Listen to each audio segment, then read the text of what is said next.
Hello friends, સ્વાગત છે તમારું દિવ્યાસ હોમ સ્ટાઇલ કુકિંગમાં. તો આજે આપણે બનાવીશું બેકરીમાં મળે તેવી નાનખટાઈ.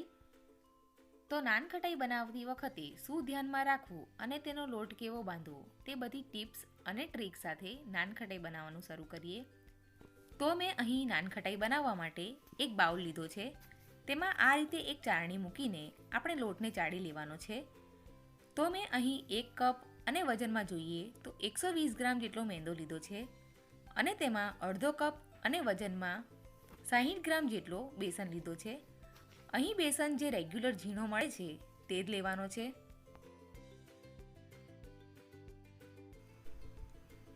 હવે આ લોટમાં 2 ચપટી જેટલું મીઠું એડ કરી સારી રીતે ભેળવી ચમચી વડે હલાવતા જઈને ચાળી લઈશું.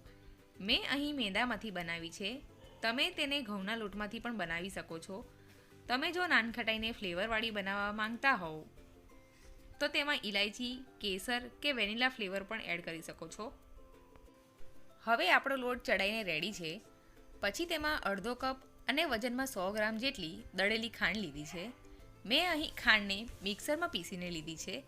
બહાર પણ દળેલી ખાંડ તમને કોઈ પણ દુકાનમાં મળી જશે. પછી મેં અડધો કપ અને વજનમાં 100 ગ્રામ જેટલું ઘી લીધું છે. અહીં ઘીને રૂમ ટેમ્પરેચરવાળું લેવાનું છે. તેને પીગળેલું કે ગરમ કરીને નથી લેવાનું. હવે આ મિશ્રણને ખૂબ જ ધીમે ધીમે હલકા હાથે બાઇન્ડ કરી લેવાનું છે. બાઇન્ડ કરતી વખતે એક જ વાતનું ધ્યાન રાખવાનું કે આ મિશ્રણને રોટલીના લોટની જેમ નથી બાંધવાનું. લોટને હલકા હાથે બાઇન્ડ કરવાથી તેમાં એર જળવાઈ રહેશે અને તેનાથી આપણી નાનખટાઈ સોફ્ટ રહેશે. તમે જોઈ શકો છો કે આપણો લોટ બાઇન્ડ થઈને રેડી છે. તેમાંથી આ રીતે થોડો લોટ લઈને નાનખટાઈનો શેપ આપી દઈશું. તમે નાનખટાઈને કોઈ પણ શેપ આપી રેડી કરી શકો છો. મેં અહીં લીંબુના આકારના ગોળા વાળી લીધા છે. હવે તૈયાર થયેલા ગોળાને ચપ્પાની મદદથી ક્રોસનું નિશાન આપી દેવાનું છે, જેથી તે નાનખટાઈ અંદરથી સારી રીતે બેક થઈ જશે અને દેખાવમાં પણ સારી દેખાય. હવે મેં અહીં ચારોળી અને બદામની કતરણથી ગાર્નિશ કરી છે. તમે તેને બીજા કોઈ પણ ડ્રાયફ્રૂટ લગાવી ગાર્નિશ કરી શકો છો.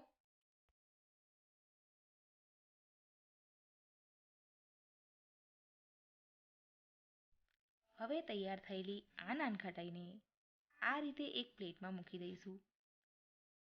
નાનખટાઈને બેક કરવા માટે મેં અહીં એક સ્ટીલની પ્લેટને ઘીથી ગ્રીસ કરી લીધી છે. તમારી પાસે જો એલ્યુમિનિયમની પ્લેટ હોય કે થાળી હોય તો તમે તેમાં પણ મૂકી શકો છો. અને જો બટર પેપર હોય તો તેને પણ કાપીને થાળીમાં સેટ કરી શકો છો.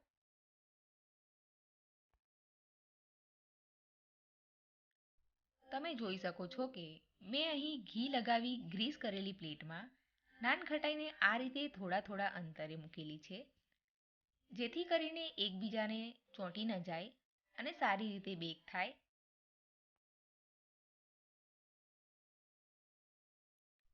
હવે નાનખટાઈને બેક કરવા માટે મેં અહીં એક જાડા તળિયાવાળી કડાઈ લીધી છે. તેમાં પોણો કપ જેટલું મીઠું એડ કર્યું છે અને તેને સારી રીતે સ્પ્રેડ કરી દેવાનું છે. પછી તેમાં આ રીતે એક કાંઠો મૂકવાનો છે. કાંઠો મૂક્યા પછી એને હવા બહાર ન જાય તે રીતે ઢાંકણું ઢાંકી દેવાનું છે અને તેને પ્રીહીટ કરી દેવાનું છે. મેં અહીં કઢાઈને 5 મિનિટ માટે મીડિયમ ગેસ રાખી પ્રીહીટ કરી લીધી છે. હવે 5 મિનિટ પછી આપણી કઢાઈ પ્રીહીટ થઈને રેડી છે. હવે તૈયાર કરેલી નાનખટાઈની પ્લેટને પ્રીહીટ કરેલી કઢાઈમાં આ રીતે મૂકી દઈશું. હવે કઢાઈને ઢાંકણ ઢાંકીને લો ફ્લેમમાં 20 થી 25 મિનિટ માટે બેક કરશું. જો તમે ઓવનનો ઉપયોગ કરતા હોવ તો તેને 180 સેલ્સિયસ પર 5 મિનિટ માટે પ્રીહીટ કરી લેવાનું. પછી તેને 180 સેલ્સિયસ પર 18 મિનિટ માટે બેક કરી લઈશું.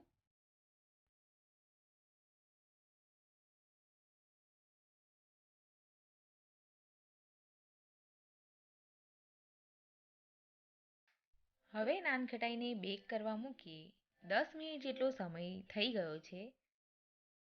એકવાર તેને ઢાંકણ ખોલીને ચેક કરી લઈશું.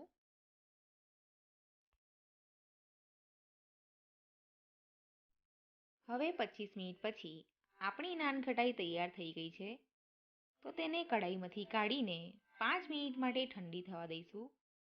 નાનખટાઈ ગરમ હશે ત્યારે તે થોડી પોચી લાગશે, પણ જેમ જેમ ઠંડી થશે તેમ તેમ તે ક્રિસ્પી થઈ જશે. તૈયાર થયેલી નાનખટાઈને આ રીતે ડીશમાં કાઢી લઈશું. આ નાનખટાઈને એરટાઈટ ડબ્બામાં ભરી તમે સ્ટોર પણ કરી શકો છો.